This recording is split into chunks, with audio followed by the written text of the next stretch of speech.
I'm going to pull up the email request, the initial one. Global Energy Forum, organized by the U.S. Energy Stream. Houston to the world. The Trump blueprint for American energy dominance. Wow. Strictly off the record. This is confidential, highly, and closed to the press. Whoa. Well, it says at the very bottom of the letters, like, yeah, I didn't read it all. I just read Trump. And send it to all my friends. Settle down. Settle down. Settle down. Settle down. Settle down. Settle down. Settle down. Settle down. Settle down. Settle down. Settle right down. It's a settle down. Kitadamskatin Kakio, Mallory Yongway Ninsigasun, Oniskapone Kotsinia. I'm Mallory Yongway. I'm from the Saddle Lake Cree Nation in North Houston, Alberta. I'm the founder and CEO of Indigenous Box, connecting Indigenous businesses with customers who care. Tansei Mahagan Oyoyo Sosqueo Natsiga Sun. My name is Shawnee Gwynn, and I am a 6th-generation Métis person. I belong to the Cunninghams and Ferguson clans, and I'm also a descendant of Michelle First Nation. I'm the CEO and founder of Pipiguan Petaguan, a PR agency grounded in story sovereignty. And I'm also the CEO and founder of the AI company Wasigan Kisawatsawan. I'm Vanessa Marshall, an Indigenous entrepreneur, earth warrior, and mom from Treaty 8. I'm also the founder of Jack 59, a sustainable beauty brand that's kept over 1 million plastic bottles from entering our environment. I'm Felicia Dewar. I am born and raised in Northern Alberta and a member of the Sucker Creek First Nation. I'm also the CEO and founder of Miskamassawin Foods, which is the journey of finding yourself. So in this episode, we're going to be talking about how we find structure and protect our big ideas. So settle in, because it's time to Settle down.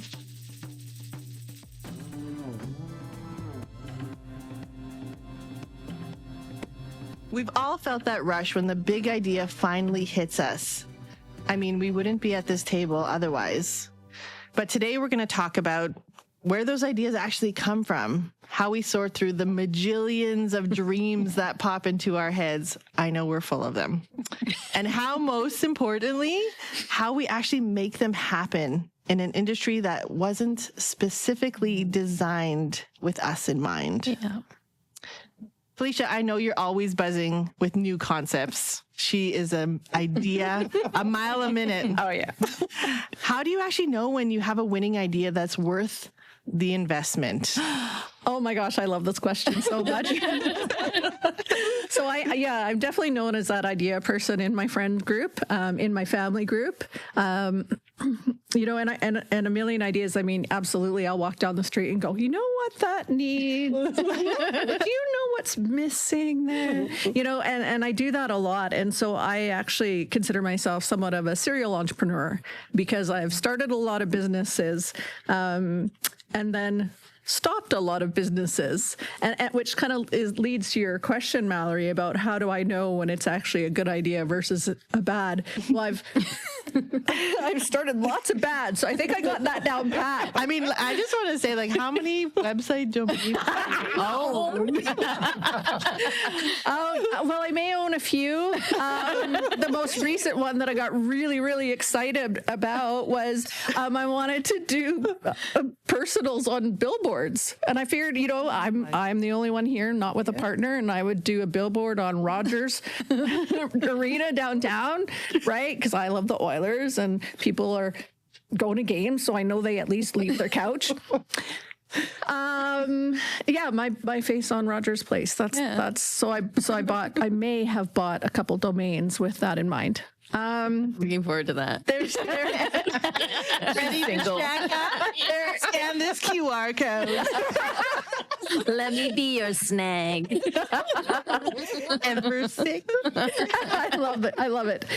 You know what? Yeah, we talked about solutions really quickly in our last episode, and the solutions come from us as entrepreneurs because we do find a problem. And I don't know if I just am good at finding issues or finding problems. But I always think there must be a better way to do something, or an easier way, or a more efficient way. And so, that's what gets me going and gets me excited. And as far as the winning idea, it's something, it has to mean something to you. And Bannock kind of fell into my lap. It's actually a really good backstory that someday I hope I get to share here. But it fell in my lap during the pandemic. And, I was really reconnecting with my culture and thought, well, what do I know about Bannock? Well, I eat it. I eat a lot of it, but I actually have a background in food service in addition to marketing and communications. And I also have a background in CPG. I worked for Coca-Cola. So I had this weird background. So when the background spoke to the product that I was creating, it was much easier to learn how to bring it to business than if I'd had no experience at all. And so although, if you don't know about something, you want to start a business, I'm not saying you can't start a business, but I'm saying on my part, I know an idea is good if it actually speaks to the skill set I have, the background I have, and if I'm passionate about it. Nobody sells your product better than you can. That's so right? So for me, those...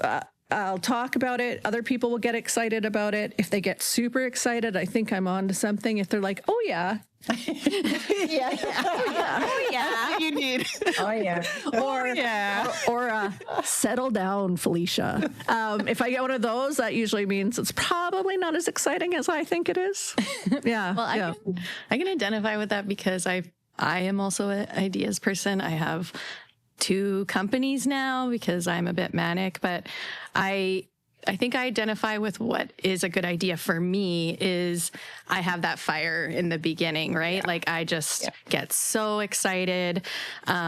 My husband jokes that like I'm a great starter. So if he just follows me around the house and finishes all of my projects, that we're a really good team. So I'm like, oh, thanks for seeing me, babe. But I think that's so important. You have to really believe in your skill set too. Like, because we will have 100 bajillion trillion ideas, and sometimes it's even worthwhile helping others, like give other people your ideas, and because they're on their path, and you can't do them all, even though we want to, because you're gonna burn out, like we were talking on the last episode. So I do identify with that, and it's very much my personality, and I think I can build Rome in like a day, I always think that, like my team's always like, oh my gosh, Shawnee's asking me to be part of a project, and I'm like, yeah, we're going to do this, it's going to be awesome, and they're like, oh my God.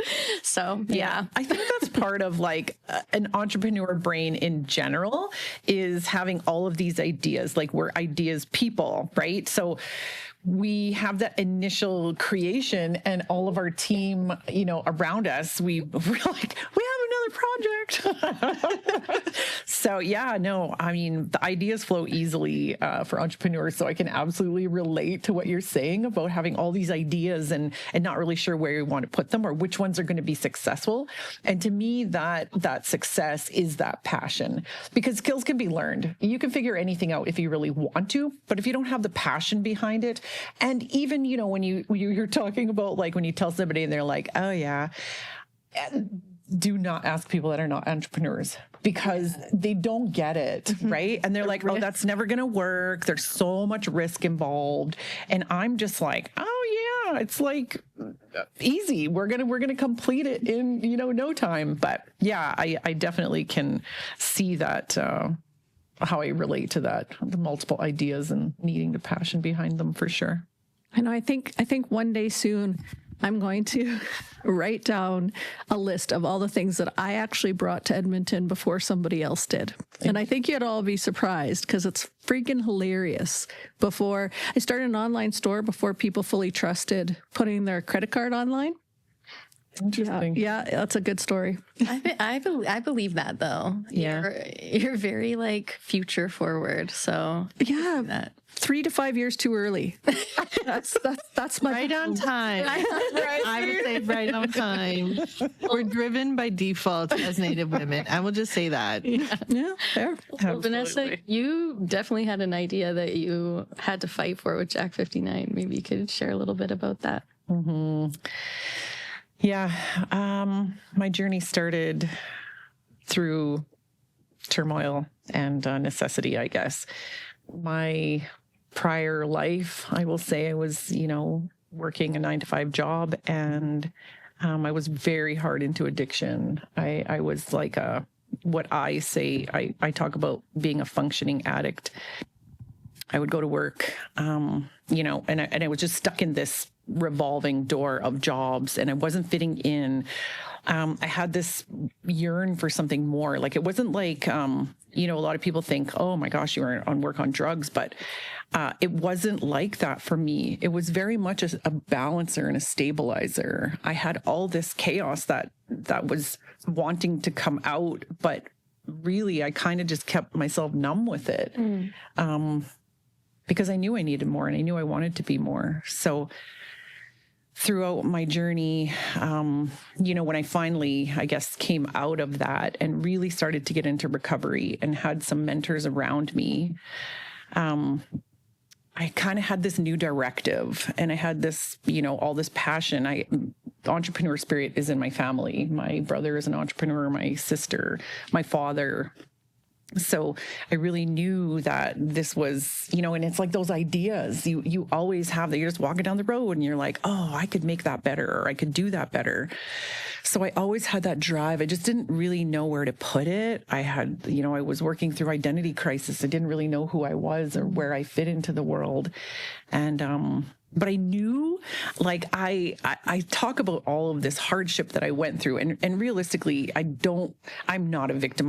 That's not who I am. That was a time of my life, and I've learned a lot through it, and I've grown a lot, and I accept that. That's part of my story that I actually get to share with other people, and say, you know what? I was in heart addiction for 10 years, and I now have a 10-year multi-million-dollar company that I'm running, right? So if I can do that, I want to tell everybody, you can do that too.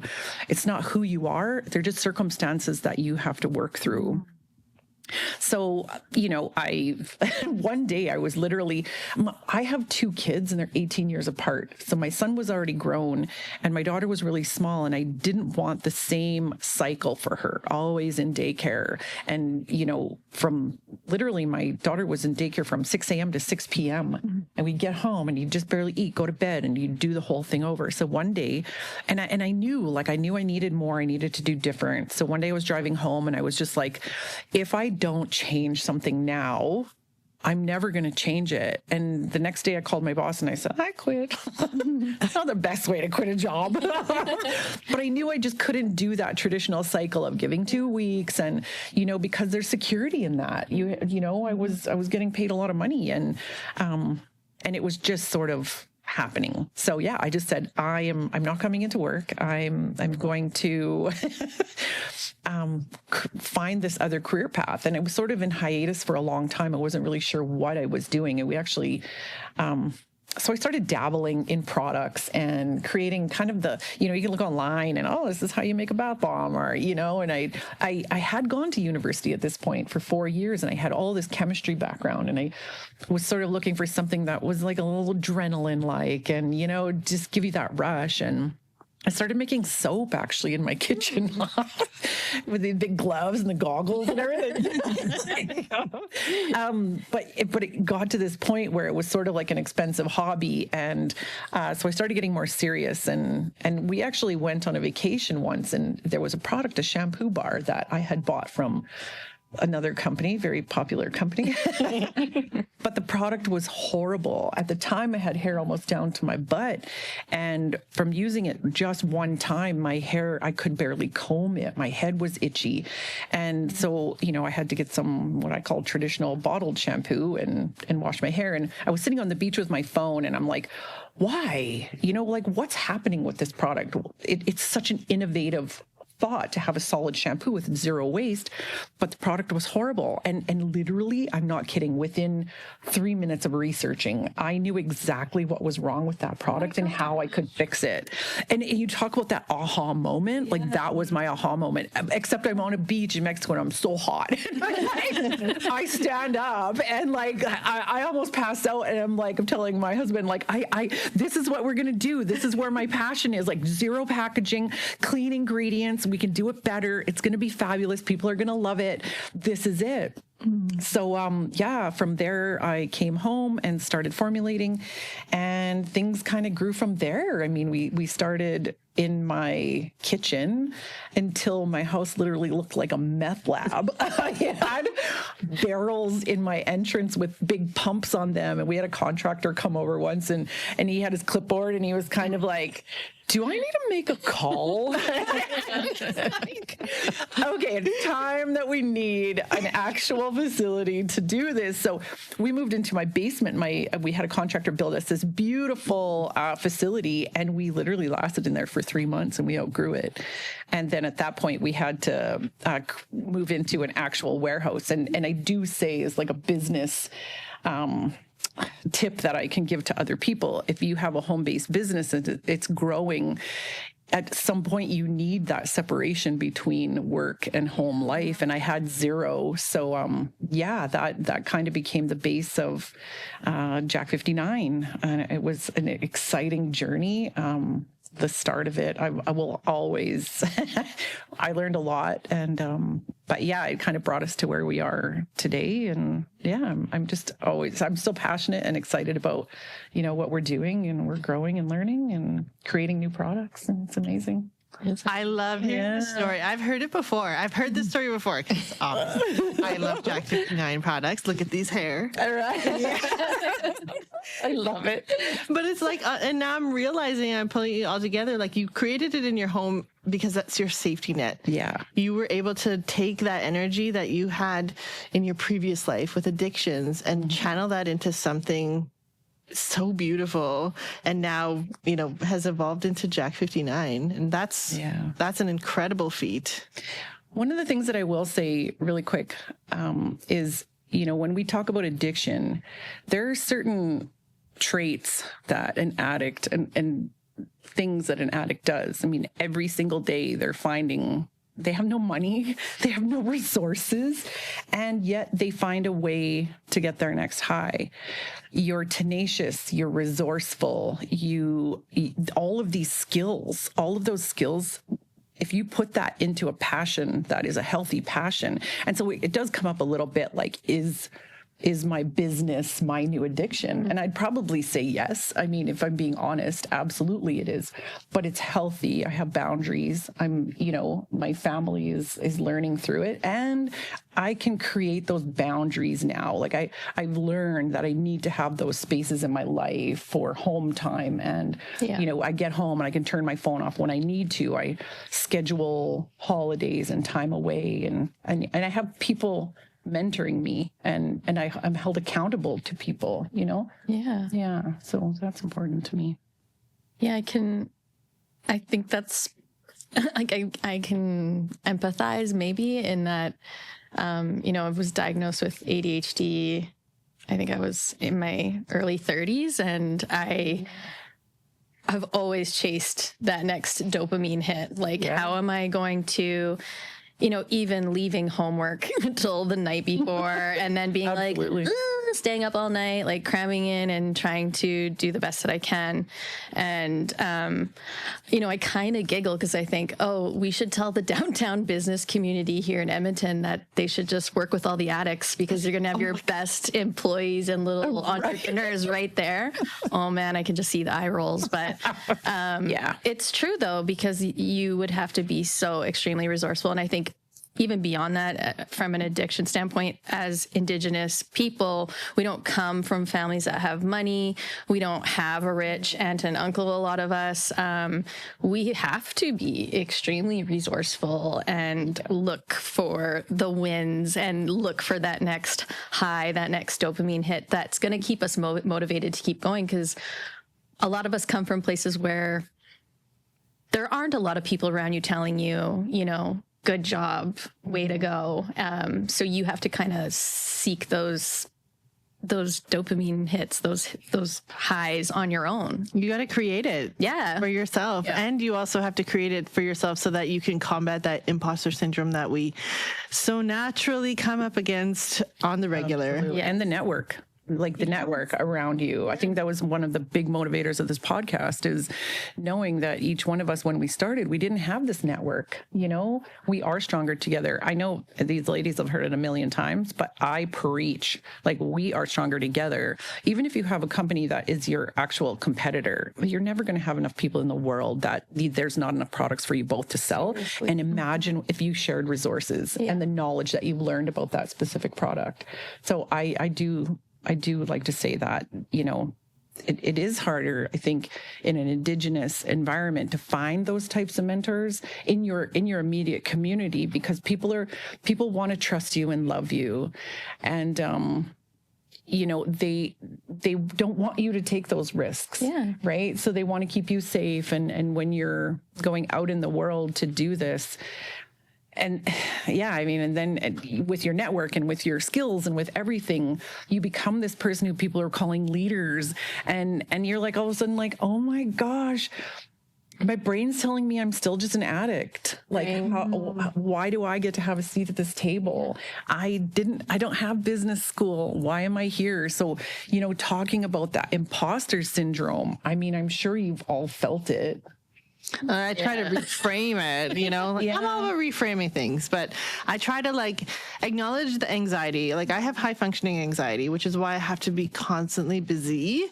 You know, and some people see that as a defect or something harsh. Maybe but a superpower. I think so. Like, you know, if we didn't have imposter syndrome, would we challenge ourselves to be like, no, I do belong here? You know, would we have that same passion to go up against it as, you know, as fiery Native women? Would we be able to be like, nobody told me that I can't do it. I will show them 10 ways I can, you know? And so like, sometimes it's just rephrasing it and it could be as small as like, I don't know, the thing I do every day is like, I'll look in the mirror and I'll say, Camille Sin, you know, you look good, you know? And I love that. Just a little reminder that you can show up just like yourself every single day. Yes. And that you belong in the whatever space you're creating, whatever table you're invited to, whatever room you walk into. Like, Creator put you there for a reason. And imposter syndrome is just that rank little cousin. Oh my God. Won't go away. Get out of here, you. I love that. I love that imposter syndrome is talked about regularly now. Yeah. And I love that it's not just one subsect of humanity that feels it. I think the only coping, because I also suffer from crippling imposter syndrome sometimes, but the thing that brings me back is hearing that other people have felt it, people that I look up to, that I admire, that People you wouldn't even imagine have it. yeah, that Right? would never, Yeah. right? And so I think about that a lot. Yeah. And I think, well, that just must mean something good. Like, that must mean I'm reaching a level that, you know, people like, I'm leveling up.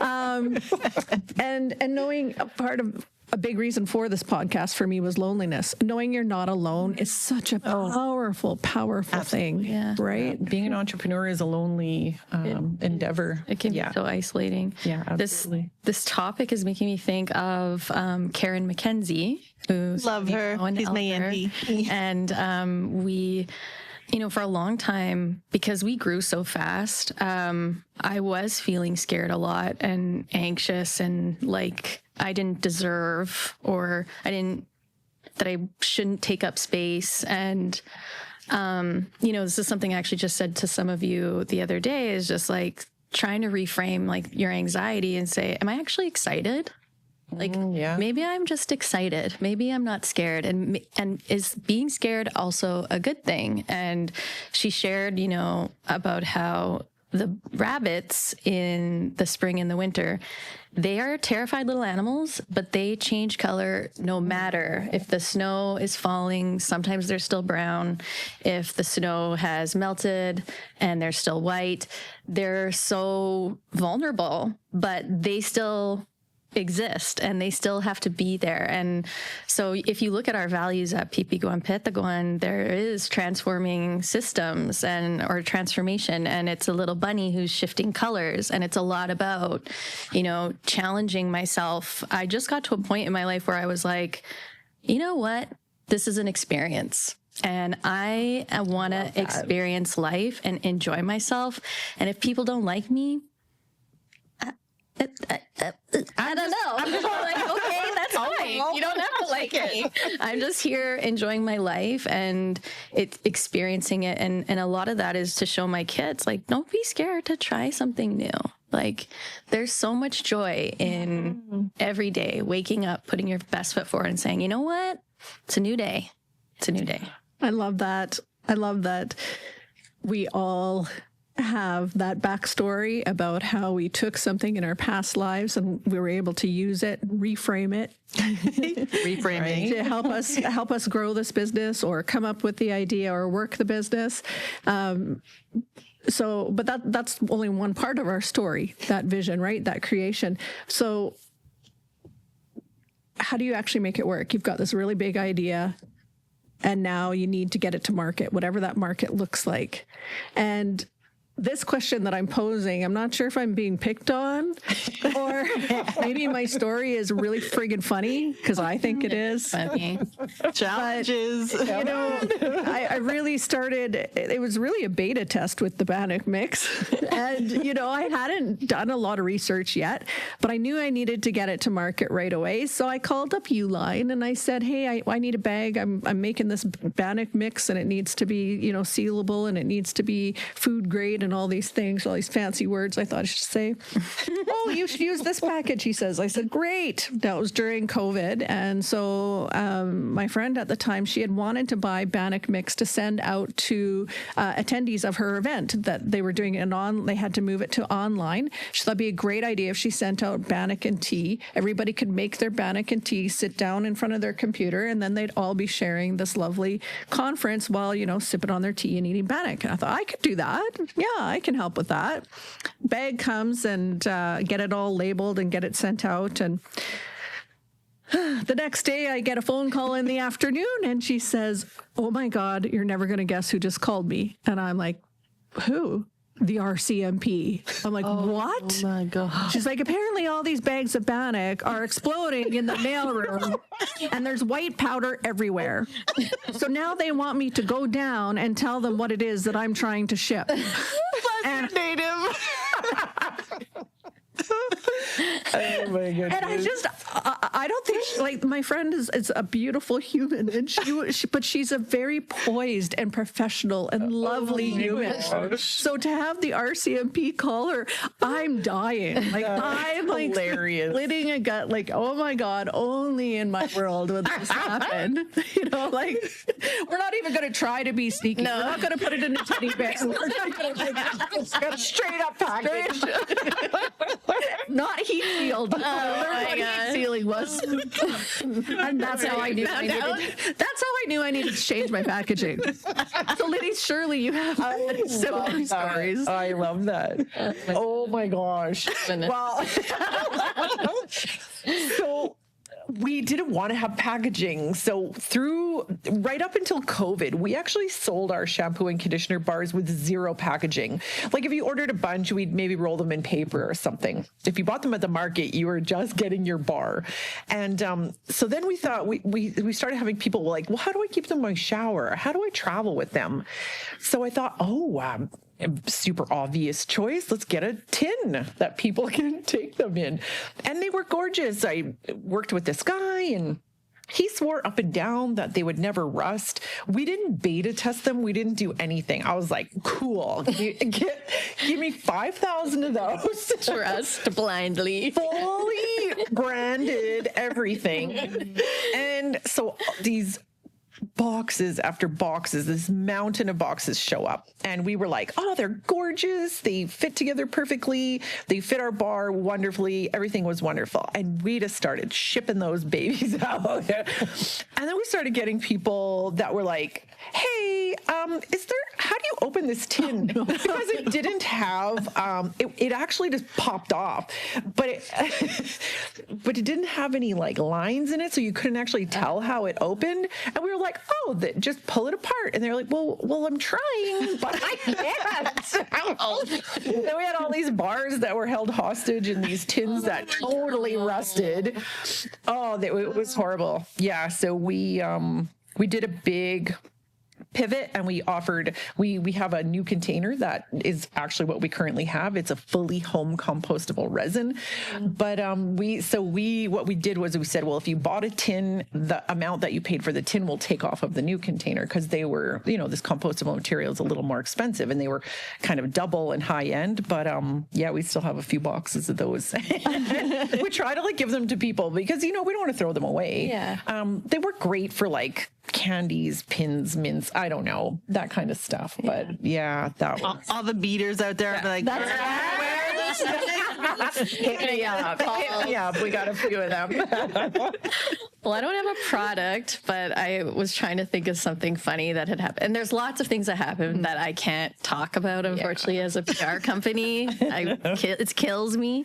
But I do think about early on in the pandemic, I was at home, both my kids, I was trying to be a teacher for Quinn for her schooling.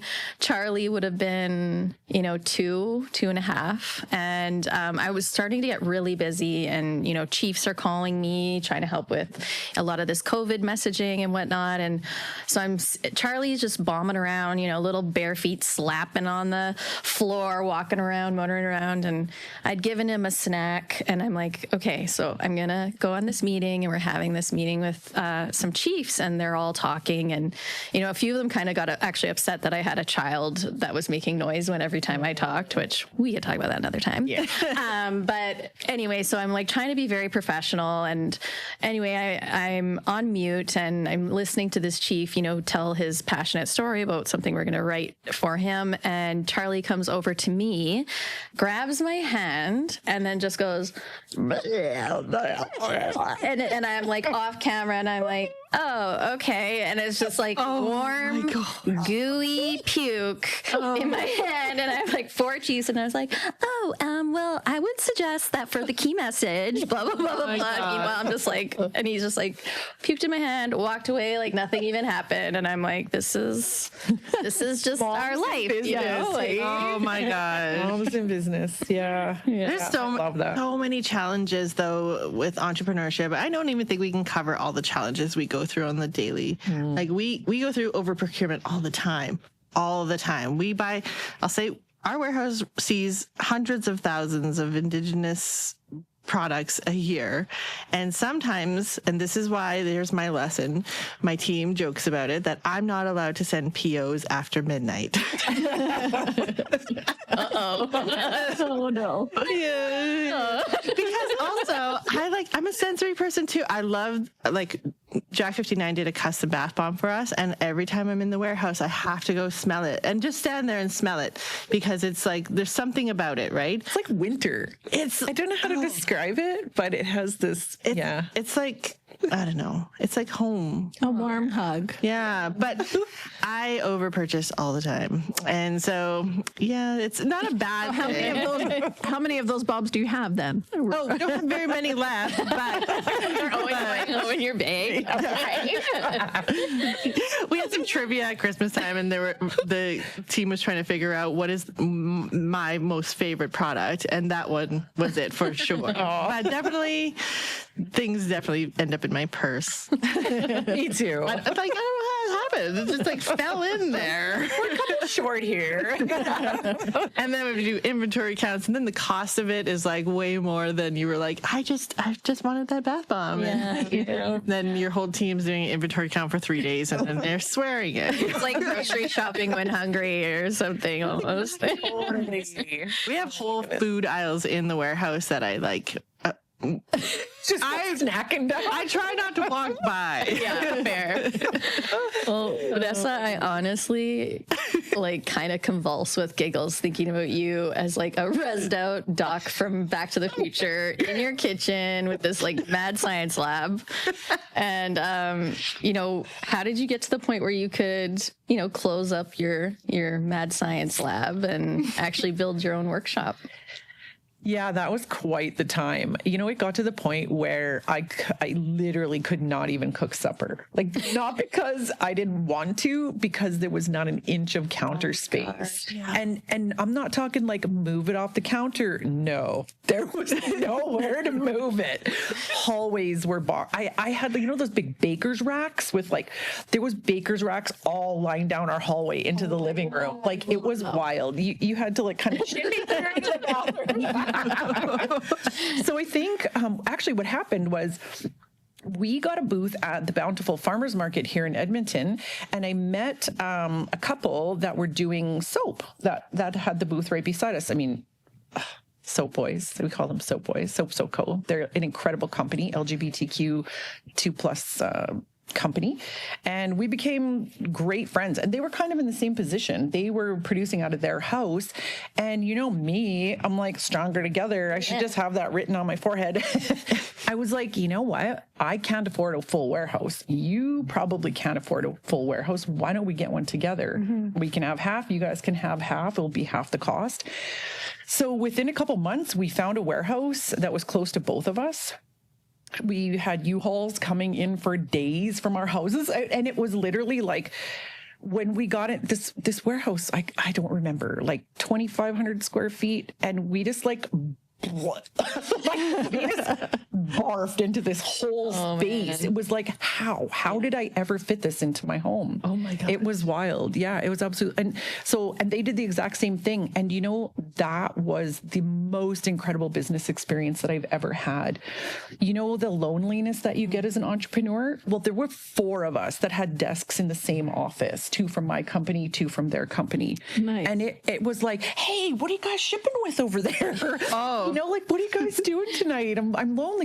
Hey, that booth, what are you guys doing? How are you managing that? It was never-ending conversations. I love that. We signed a 3-year lease, and we actually only made it a year before we outgrew each other, and they had to move out and grab another unit, and we blew up into that whole unit again. Wow. So when people talk about, and they sold soap and we sold shampoo, so kind of a similar world, but realistically, we basically ended up with all of the same customers. I mean, we're local, we're at the same markets. But I truly believe to this day that we never would have been able to accomplish what we did on our own. Mm-hmm. The companionship, the services, the everything. It was the most incredible experience. So if anybody out there has that opportunity, hit somebody up and say, let's do this together. Yeah. That's the best way. I feel like that's how Indigenous Bucks grew, right? We had entrepreneurs like you and like Felicia who took a risk on us. They didn't know if we were trustworthy and that we were going to pay our bills and or that we were going to, market their product according to how they asked us to. They didn't know us, but they took a risk on us. And that says a lot about the community that we come from too. Yeah, absolutely. I agree. So you get to hang out at Bountiful Market with these other soap companies, and I feel like that's really where the growth really started to happen for you. That market actually grew into a bunch of other markets. So we started doing markets all the way across Canada quite early on. They were some large markets, and through that, we were also growing our product line. So we came across some challenges early on because, so this was about the time at end of COVID. So because I mentioned we didn't actually package our products, through COVID, we actually had to create packaging for them because we were also growing the number of stores that were wholesaling us. So, some of the stores were telling us, oh, well, people don't want to pick them up because they're not wrapped or they're afraid that somebody else picked them up. And so there was this whole thing. So we actually had to kind of rebrand in that. And in that rebrand, we brought on a company that actually was trying to convince us to, those like plastic hangers that go on the pegs? Like they wanted us to have these plastic boxes, and they're like, oh, the marketing will be amazing. You'll be able to put them all over these pegboards. And I was like, no. Like that's all plastic packaging. We don't want that. And so we ended up in this big turmoil with all of these images that were being created. And I just kept saying like, no, this doesn't make any sense for us. So we had to kind of backtrack. And what we did was we created this beautiful paper packaging, and it was hard though. Like it was a challenge. They're way more expensive. It took way more work to get them produced. And it kind of became this sort of, it's like, we talked about it, I think, in the first episode about how do you keep those values as you're growing, as you're scaling. You talked about it. And for me, there's this big piece. So I have this internal, I really need to, we offer living wages, flexible work hours, health benefits. For me, that all started internally because I feel like it's that kind of ripple outwards, right? If you take care of your staff and you treat them remarkably, you're going to have less staff turnover. And then, along with that, then you can create sustainable products. Sustainability is what is in the heart of Jack 59. That is who we are. That's what we stand for. And those are our values. So when when you're trying to grow and you're like, oh, all these big stores are like, we can put you on these pegboards and you'll be everywhere. And we have these big POs. They're like thousands of dollars. And you have to say, whoa, like that's not what we want. You're having to turn down a lot of money and say, and even trying to work with them and say, hey, like we don't align with that. That's not what we want. Can we work with you? And maybe you can put us on a shelf, and being just shut right down because they don't care, and having to just stick to your values and saying, well, unfortunately we can't take this then. Like that's hard. Yeah. When you're a small company and you have to you have like a $25,000-$30,000 PO and you're just like, like it turns into a huge mental struggle as well, because it's not because of your values, but because like, how do I manage all of this and still stick to this? So then you get creative, and we talked about that fire. That fire is not only like, I make it sound like, oh, boo-hoo. Oh no, it was like, fuck you, right? Like shredded it, and like what? Oh, I'm going to show you, because we're going to go into your competitor's store, and we're going to be twice as good, and there's going to be twice as many of them, and like I'm just like fierce now, right? Like totally, right? And I do use anger very productively. It's like that you just don't want to keep me down, and you want to succeed. So yeah, I think that I just love that we get to keep those values, like I'm so proud of that. Yeah, absolutely.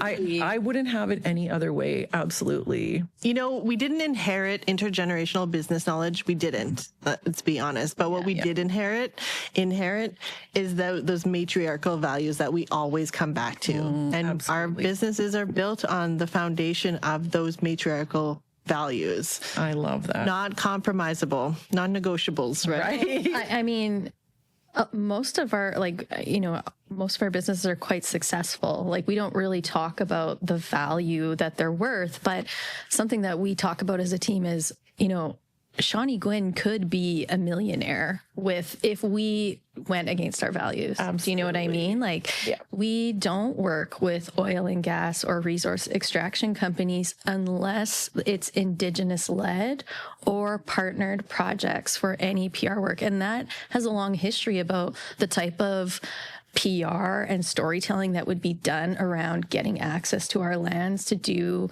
resource extraction. And do you know how many big oil and gas companies reach out to us and want us to help them reach Indigenous people or talk about something that they're doing that we already know is wrong? And we won't. And it does cost money, but at the same time, we're still successful. Mm-hmm. And I think at the end of the day, people come to us because of our values. We were having that chat the other day. A lot of this friendship has come from knowing that we are so strong in who we are. Our production crew has come to us because of our values. A lot of people who want to work for my company, I don't end up having to post because people are like, I want to work for you. How do I work for you? And I'm like, and I want to hire everyone. I have no boundaries, and I try to hire everyone, and then I have too many people working for me. I hear you. Obviously, I'm a values-based business, but one of the values that I was really holding on to, and it was making my life very difficult, was this idea of, no, I have to touch every bag of Bannock mix that goes out. And we have talked about this. Yeah. You know, like tens of thousands of bags have gone out, and I've literally touched every single one with good intention, with laughter, with love, with family. It's family operated business. So it was my kids, my nieces, my sister, friends, you know, if they had a spare 3 hours to kill. And, you know, I was getting requests that I couldn't fulfill as easy as I used to be able to. And we had to move from, you know, we started out in my kitchen, and then we moved to a commercial kitchen. And then people really wanted me to go with a co-packer. And my value was such that, no, I need to touch every single bag. And I really struggled with this co-packer, because a co-packer can do 2,000 bags in a day. And that's huge for me. And so, you know, I was making life really difficult for myself by saying I needed to do this bag. And it took, actually, I was really blessed to be a part of the EY Entrepreneur Access Network program. And they had sent me down to their huge, amazing conference, which I hope we'll talk about in the future, down in Palm Springs. It was incredible. It was wild. You know, I won this 30-minute talk with the fellow, now the name's going to escape me, so I hope we can put it in later, but with the fellow that used to run Home Depot, and he also worked with Jack Welch at Chrysler, old white feller. And I thought, well, I won this with him. I already know what this man's going to say. Like, I don't even want, you know, to take it, but I'm going to come up with some pretty serious questions. And, you know, he really disarmed me. And it's, again, another conversation for another time. Really impressed with him. But at the end of the conversation, the one question I brought to him was, what do I do about co-packing when my value is that I need to be a part of this? I need to, you know, it needs to be an Indigenous product. And is it even going to be an Indigenous product if it goes to a co-packer? And what's that line? And he looked at me and he said, you know, Felicia, he said, it's still an Indigenous product no matter who put it in the bag. It's your recipe. It's your idea. It's your company. You're leading them. It's your values that made this and grew this. Yeah. And if it's going to make life easier for you, then go with a co-packer. And it was such an aha moment for me. You know, do you ever feel like we're doing things the hard way? Oh my God. The hardest. Yes. We only do things the hard way. But I wouldn't have it any other way. Yeah. Like, I literally wouldn't. I know. Yeah. Hey. My sisters and I have an inside joke of saying, we always say, like, we like to do it the hard way, and like, whatever, but we do. And also from my ADHD, I do find, like, if someone gives me instructions, sometimes I take them so literally. Like, someone says, lift with your feet, and I will literally, like, try to put them on my feet and lift up with my feet. And people are like, no, like, no. Or lift with your legs or whatever. And I'm like, oh, I'm so dumb. But, so I do find that it does make things harder, but it's worth fighting for, you know. And I think about, even in the tech world, you know, you hear move fast and break things, right?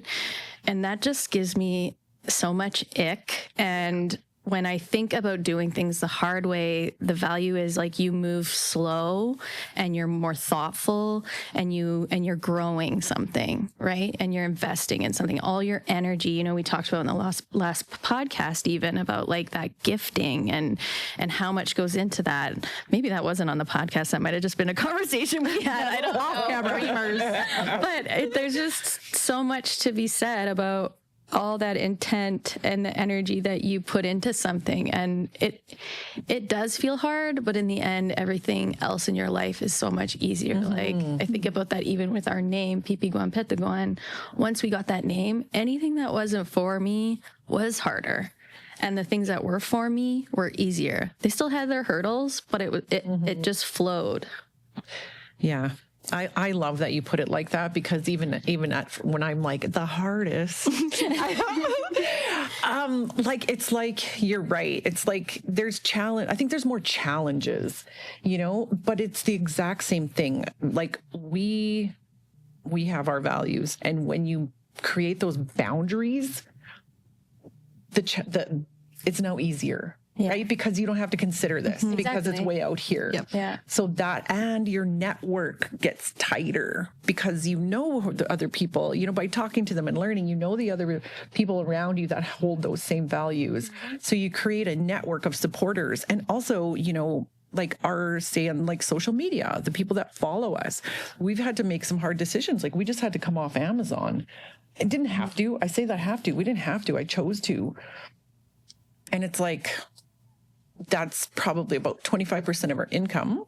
And, it's like, do you want to do this? Is it a smart decision? All of our mentors are saying, well, do you shop on Amazon? And yeah, I buy some stuff on Amazon, but I really try to, if I can buy it elsewhere, I'll buy it elsewhere, which actually, made the decision super easy. It's just like, we don't align with those values. And when we put that out on social media, all of our followers were like, oh my God, like you literally have a customer for life now. And we were just like, to have that reinforced was incredible. So yeah, I mean, that actually led us. So a couple of years ago, 3 years ago, I actually, I don't know if anybody's heard of B Corp certification. It is the most challenging, hardest certification to get in the world. And what it does is it actually, they go through all of your emissions, all of your goals, so like, what are your greenhouse gas emissions? Do you have living wages? It goes through every single tiny, minute aspect of your business, and it kind of ranks you, and you have to you have to get a certain number to certify. And it took me a year to get this certification, because you're handing in everything. And in the end, you actually have to change your incorporation documents to say that you put people and the planet ahead of every decision that you make. Wow. And that was because I was scared, like, oh, do we try to bring on an investor because they're going to want us to like pay our people less, get rid of some of them, like have this cheaper packaging and, do those things that are really easy. But it was sort of like a nice, like, oh, sorry, I can't. It's written right here. I just can't do that. Bylaw 7. Exactly. It's not me. It's on paper. So it was a very cool, so we talk now. And it created this whole other network of people that are really trying to take care of our planet and people and make those right choices. And, I talk about in the intro a little bit about leading with kindness. And for me, that's kind of a piece that's missing in our world right now that people have lost a little bit. It's like, care for those people. You might have different opinions, but in the end, like, if I saw an accident in front of me, I'm still going to stop and help them. And like, it's just those small things that we can do for each other that makes the world a better place. And that to me was a little bit about the B Corp. So yeah, I'm just super proud that we achieved that. And, Well, I am. Oh, sorry. Yeah, of course, right? Thank you. I feel very proud to be sitting beside you and hearing about that, and it's really timely because we asked Teresa Strawberry, our resident elder at Pipiguan Petiguan, to talk a little bit about a Cree concept, which translates to keep going. And I think that is really central to, your story and even the discussion that we're having around our big ideas, several ideas. So with that, I'll turn it over to Teresa. Akamemun means that you continue doing the work that you do, regardless of how you learn from your mistakes, but you keep working at it. Part of this challenge is to be able to heal and to be able to get help by putting tobacco down. And so when you ask for that help from Creator or from our beliefs, our values is when you put tobacco down, it helps you, encourage you to keep working at it. That was so sweet. Beautiful. So adorable. So grateful to have her. Can I say again that I need a bigger patch of tobacco? That is a message for anybody who's considering entrepreneurship, because that, what has kept me going is this idea of akamemo. Akamemok, all of you, everybody, keep going, persevere, because I think the biggest threat to our businesses like today is us showing up, us giving up. Yeah. That's the biggest risk that we take on as entrepreneurs, is if we decide that we don't want to share who we are and our gifts in our business, it doesn't exist. I had one of those moments this week, actually, a very difficult moment. And never send a text or a letter or anything after midnight, not just PO's, Mel. Learning. I'm trying. You think I would know by now. We're trying. Right? True, we're learning and growing. But it took the three of you. It took my network to say, like, you were my tobacco, because you're what kept me going when I didn't want to. Yeah. And you kept me going. And I just love that about the three of you. And I'm so ever grateful for you. We're all going to fall. We're all going to have those moments where we need people to support us and lift us up. And I'm grateful that I could be there for you, because one day I'll be reaching out. I'll be needing it. So true. It's why this podcast is important. It's why, we do need each other. Vanessa, she keeps saying we are stronger together. And, whether it's community or tobacco, that culture, knowledge, that is always there for me. I can think of, honestly, there have been times where I didn't know if people were going to pay their bills on time and whether payroll was going to be if it was going to bounce. And I would literally go into my backyard and take tobacco, and I would put it down, and I would just have a conversation with Creator and say, if this is meant to be, if this is supposed to be successful, I know you're going to take care of me. And then I would put my arms up like a funnel, and I would visualize money flowing into the funnel. And I remember one time my husband came outside and he's like, "What are you doing?" And I was like, "Just a seance." But Be a treat. but it is, you do really have to have this, it's almost like delusion, like Delulu is Trululu, make it till you're Trululu, whatever that is, because it is always there is always gonna be a day where you're like, I don't know if I can do it. But then there's always someone there, whether it's a sign, like sometimes I'll just be walking outside and something will happen and I'll say, oh, okay, that is meant for me, and it's a sign for me to keep going. Whether it's my dad giving me a big squeeze, there's always someone or something that tells me, keep going. Is that where that big idea comes from? Like those spaces that you go into and pray outside and stand like a tree and say, I need a big idea. Tell me about it. Where did that come from? I have so many amazing people in my life who've done big, scary things, I'm going to try not to get emotional, but it's always hard. I have my papa who started Native Counseling Services of Alberta, and he did that with, he took a second mortgage out and started this organization. And within 5 years, brought the incarceration rates down in Alberta by almost 25% or something crazy like that. There's probably a better stat, but and he was just such a pillar in my life, and he was so short and little feet and little fat.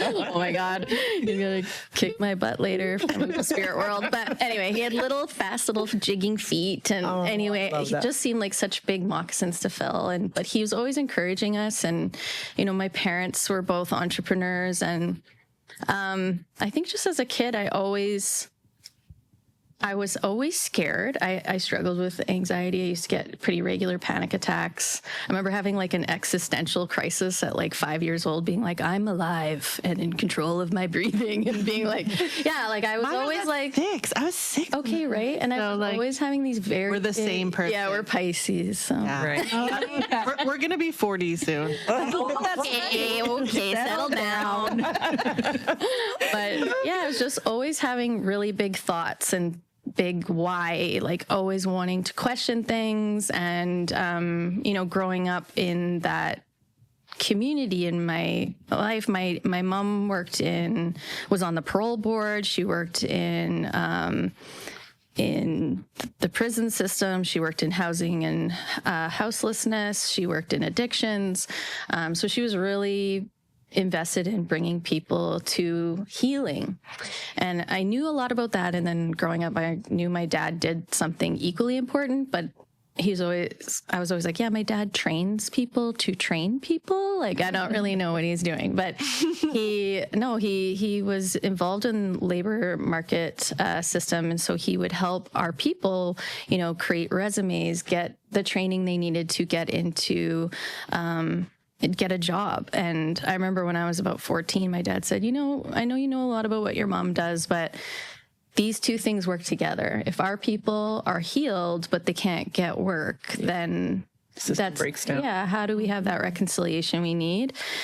So I've always seen people in all walks of life, and, I understood that our people were in the Soros systems, but they were also like starting Native counseling services out of the trunk of their car and creating new ideas and systems. And so my parents never really shied me away from, trying new things. And I've always been that way. Even though I was really scared, I was always like, but there's a part of me that wants to do this exciting thing, And so when I would see that, I noticed as I got to school, people had ideas about who Indigenous people were, but it didn't align with my home life. And as I got older, I started to get more of a voice for myself because I didn't always know how to advocate. And, being a kid, it's hard.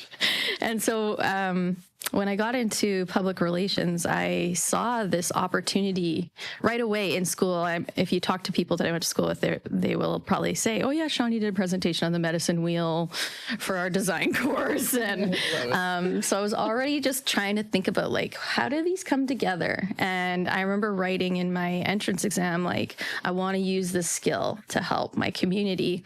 And it goes back to even why we don't really want to work with resource extraction is because when our people want to share our stories, we have a huge hill to climb. There's so much misinformation. People have used PR firms to distort the story or gain access to our lands. And they're starting here. They can just create all this information on top of, over 1,000 years. Like these stories go back so long, this misinformation campaign about who we are. Yeah. And so I always felt like there's a way that we can give our community their power back. And even though we already have our power and our superpower is storytelling. It's one of the oldest jobs out there. Yeah. And when we give community that tool and the skill and the resources to navigate that world, the things that happen, like I just get emotional. Well, and it's really crazy because when when my mom got out of her addiction, she actually worked for Indigenous counseling and Native counseling, and that that became a huge piece of her life. Like that literally built her persona of who she was, and like those ripple effects of what you're talking about creating those systems. I love that because we're more sort of like earth-based products, and you guys are like in systems, and to me, I just have such gratitude, and I love that what you guys are doing, because creating those systems has that incredible ripple effect through our communities. I mean, we hadn't even met, and yet our stories collided. I know, right? And it's just incredible to me. So I think for me, part of this, what I would like to get out of this is absolutely having people realize, like you need to connect. You need to connect with people. Like just reach out and do it. Shoot somebody an email. If you think that, like I did it with Jen at Cheek Boom Beauty. I was just like, dude, I'm just dropping in her DMs. And we met up. We share things. We had this little group, and we had an article put out. Like it was crazy. And I was like, oh my gosh, she's talking to me. She's just like me. She's just another person, so break those barriers down and get in those systems. Absolutely. Shani, you mentioned that there's a need for protection and responsibility for sharing our stories. We do so much of this at Indigenous Bucks just by default because of the caretaker aspect that we take on when we bring in a new product. But I think you kind of hit the nail on the head and talking about Indigenous women and the need for protecting our stories and treating them with care. I think as Indigenous women, not just as entrepreneurs, but as Indigenous women, we are tasked with this great big mountain of having to tell both of our stories, or tell our stories in both the Western world, where it's credible to the Western world, palatable, some will say, but also that it's supporting the traditional laws and the worlds that we come from, that we were raised in, with the values that we were raised in. And so we get criticism from both sides, right? And it's, not just identity, but the decisions that we make in our business, we're held to a double standard. Am I enough to be an Indigenous business? Am I enough to have these values in a business? And we're tasked with this great big challenge to do just that and do it in a way that is true to us at the very center of that. Yeah. I think of Chief Tony Alexis. He used to say, we're becoming masters of your institutions and we're already masters of our own, right? Which really is that, like, we're blasting through colonial spaces and making them our own. We're changing those systems. And you know what? We're also already way successful in our own communities, and we're creating new space for ourselves. And I love that, because most people have to be successful in one, and we have to be successful in two, right? Yeah. And when we're even going out and, thinking about even this podcast, how is it going to be received by people in our own community, never mind the white community. And I think about how, talking even about that the protection of story, because capitalism is a transactional system that goes against how we are. We are reciprocal people. We work in relationships. So even at Pipiguan Petiguan, the first time we meet with our clients or a new prospect, we call it a visit. And we actually try to really get to know each other, because it can't be transactional, because that's what it's like to work with other PR firms. It's like, how can I take their information and get this thing that we want? Where most of the issues and challenges or successes that we're working on with Indigenous community members is, how do we make the world a better place for everyone? I love that. And that's not transactional. Like, how can you make that transactional? That is about a holistic point of view. And so, yeah, I'm so grateful that I had the idea, and that we have other people that we can work with. There are other PR agencies that are, white men that own them, that have, partnered with me or mentored me, because I never had worked at an agency before. And next thing I know, I own an agency. Like, what the heck? I don't know what I'm doing, and I'm like, oh my gosh. And then, but some of them, some of them would be like, yeah, I had to figure it out.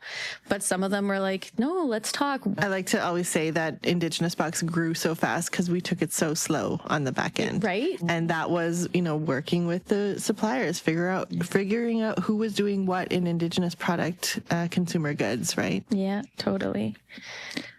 That's a really good note to wrap this up with. I think it's there's a lot of lessons in what we talked about today around ownership and ideas. And I really appreciate you both sharing your big ideas, your big aha moments, because that serves so many of us. Before we go, we like to end the show with a little something, a little ritual that we call, Where did you find the berries? Trying not to let my E out. I know. This idea is something that we like to share, where we like to share something small that's brought abundance in our work. And something for me this week, well, I think it's sort of a mindset too. I heard this guest speaker at a conference once, and I was looking back through my notes, and he said he was asking himself, instead of serving yourself a whole bunch of doubts when you have a big idea, ask yourself, what must be true for me to be successful at this? And when you turn that, you reframe, let's reframe it. When you reframe that mindset and you start to look at the possibilities of what could lead you to that big idea execution, it changes your whole outlook. Last episode, I didn't have any berries, and so I had to take some time and really think about this. And I don't know if I've got it quite down pat yet, Mal, but I'm going to try. I would say the couple that I was talking about earlier, Mike and Debbie, they've probably been my biggest cheerleaders when it comes to business. And he's very brilliant and she's very motivating. Like she's one of these really lovely, kind humans that thinks that, you know, you're the smartest and can do anything. Love her. That's my berries is good friends that believe in you. And that's what brings abundance to my life and my business. Especially if they'll help you come and pick the berries. Just kidding. or beg the bannock. Right. Or tell you that your idea is valid. Yeah. Thank you. That. Yeah, I think the thing that keeps coming to my mind is just my team this week. You know, we decided to launch this podcast and, you know, we relied really heavily on the Pipiguan Petiguan team and the way that they have pulled together, created so many assets. They created our brand. And, you know, it was in a bit of a time crunch that we, you know, asked them to do us a big solid. And the way that they've come together just out of kindness and the creativity, it just, you know, it just makes my heart sing. And I think the world of them. I honestly do. They're just such an amazing team. So that's where the berries are for me. I love your team. Yeah. They're amazing. And they were even here on their day off and still smiling. I know. Like, I'm being nice. Like, so nice. Like, They're just sweet. bless their heart. I know. For myself, my berries are this week. It's family. My parents in particular. You know, we were talking about losing our cookums and not getting that, you know, the sharing of the stories, and we're kind of losing that. We are making a real point with my parents to document their lives through video documenting, and we're actually going to Mexico to be with. My parents divorced when I was very young, so I have two sets of parents. So we're going with my father and his wife, and we're going to do some gathering with my sister and myself with no kids, no husbands, no dogs, nothing. So we get to really just absorb them. And if somebody doesn't understand what I mean by absorbing somebody that you care about, is, you know, it's really just being attentive, being present, being there, not having an agenda of your own and not being impatient with them. My parents are a lot slower. You know, they're on a way slower pace than we are. And listening, you know, we got two of these and only one of these. I'm absorbing your energy right now. I'm happy with it. Right. So the value of that, that's my berries, is I'm so grateful to have that opportunity right now. So I'm going to absorb that and be happy with that. This has just been probably my favorite episode to date. Okay, so there's only two. So I feel okay saying that. You know, we all really shared, and I want to say you all, but I did too. We all really shared some really incredible things that I hope will resonate with the listeners. One thing that I would really like, and I was talking to our group here, and we all decided that, you know, listeners, this isn't just about us. We are trying and wanting to build a community. And we would really love to hear where you found the berries this week. week. If you could put that in the comments, we'll read a few of them on our next show. But yeah, let us know. We want to know what you're grateful for, and we'd love to hear from you. So until next week, thanks, my sisters, my aunties, my friends, and thank you, everybody, for listening. Settle Down is hosted by Shawnee Gwynn, Alicia Dewar, Mallory Youngway, and Vanessa Marshall. It was produced by Omar Moalim. Video production by Mazen Mahfouz. The show was recorded at 9 and Peace in Muscatine, Australia. If you're enjoying the show, please rate and review us and follow us at Settle Down Pod. Thank you to the community of people who helped us. Janet Bruton, Bobby Tyndall, Merrick Tyler, Kyle Muzika, Bernadine Coleman, and Be a Dreamer Films. Our music is by Asto. Our logo is designed by Pipikwan Betawan. I'm Teresa Strawberry, and this has been Settle Down.